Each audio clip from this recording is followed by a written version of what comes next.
reference gas tank. So at first, just go into reference gas. It'll ask for breath by breath or mix. It's going to give us a warning. Oh shoot, I meant to press check.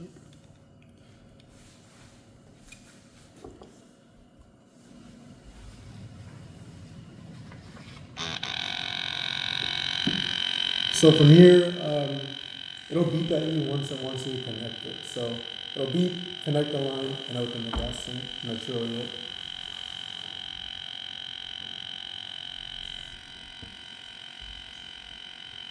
And this takes like a minute.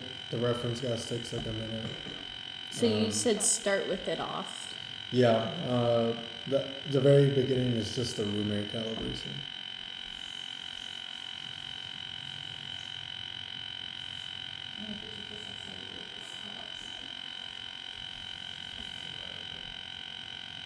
If we take this out to the field, then all this calibration will be done in the field. You could just do a room air calibration. You wouldn't have a 2-point reference, which it doesn't like make your results any worse. It's just like if you have a reference gas tank, you have 16% O2, and then whatever the outside O2 is to compare. As opposed to like if you're just doing room air, it's just going to be whatever's outside. So that's really it. I mean, I don't expect everyone to drag a gas tank everywhere they go.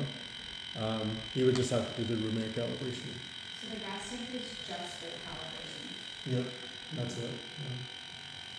It's just so you have a 2-point reference whenever you're analyzing a subject. So that narrows down where they are.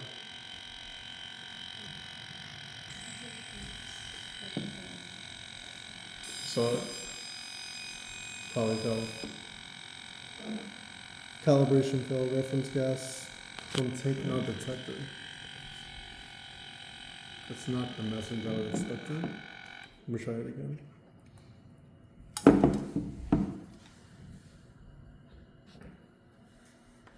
But it could be because the sampling line isn't analyzing fast enough.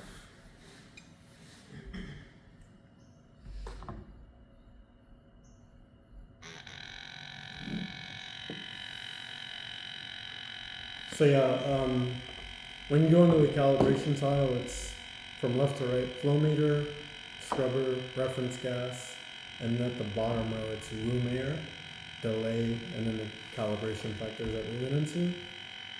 You would just go into that room air, and basically you just let the line sit there, and it'll take a reference of whatever the room air is.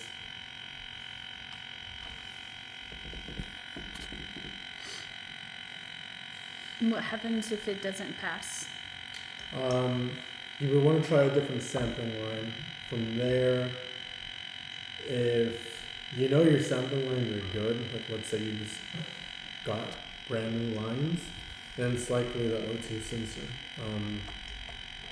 And at that point, you'd probably have had the sensor for close to a year. So those are really the two biggest troubleshooting tips. It's rarely the actual gas tank that's the problem, unless your expiration date is old. For the O2 sensor, is it, again, like within your 65 days that it's been created, or is it from the first use? From technically from when it's made and shipped to you, that's a year. So it's usually like, I don't know, 11 months, 10 months, something like that. But once again, that one is a time thing, which like can somewhat be affected by how much you're using it, but it's really time. Is that like that for the O2 sensors with techniques also? I think it's the exact same type, if I'm not mistaken. Yeah. It's a different Is it not the little orange one or blue one?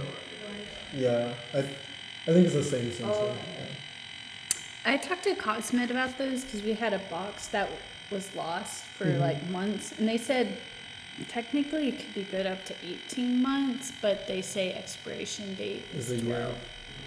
I'm wondering if it's because of when they're produced. Like, I don't know. I don't know exactly like when they get made and shipped to you guys, Mm-hmm. but we say it's like a year And we have from when they're one. getting shipped. Yeah.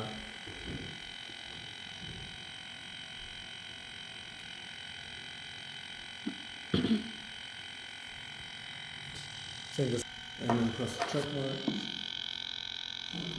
and then it's gonna do one last little calibration called a delay calibration pass. So I think the first thing when it didn't detect the gas is that the sampling line. It's called sampling rate. I don't think it was able to keep up with what was coming through from the gas tank. I honestly recommend to run the calibration again if you keep failing, especially if you have old sampling lines. Even if you have old ones, maybe run them with a new one multiple times and see if you pass. But it looks like running it more than once helped. But I think like you'll probably keep failing your first calibration from here on. But yeah, that's pretty much it. I would recommend to get new sampling lines for sure, but I'll send the email over.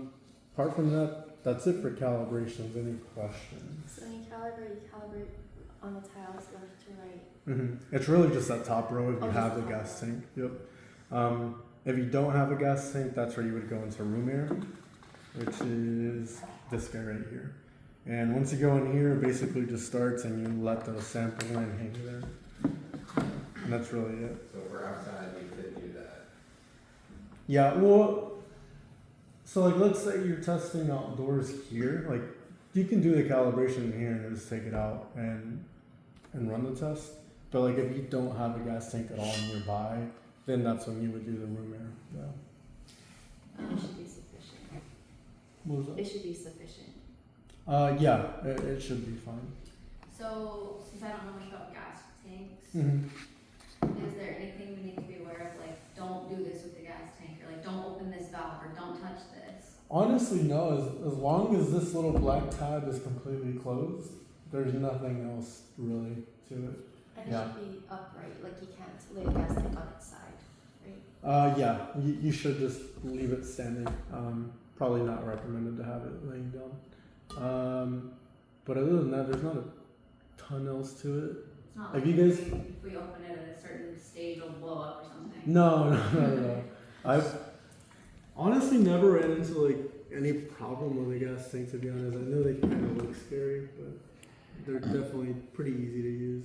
If you don't trust yourself, you can always just close this tab with a key. So if you think you might have left it like slightly open, I mean the thing is, even if it's like slightly open, you can hear it. Yeah. So just make sure it's all the way closed. But if you really want to, you can always close this top port here. But yeah, I've never even had an issue of like a customer. I don't think, other than like leaving it open and leaking it, they've never like had anything bad happen. I have heard of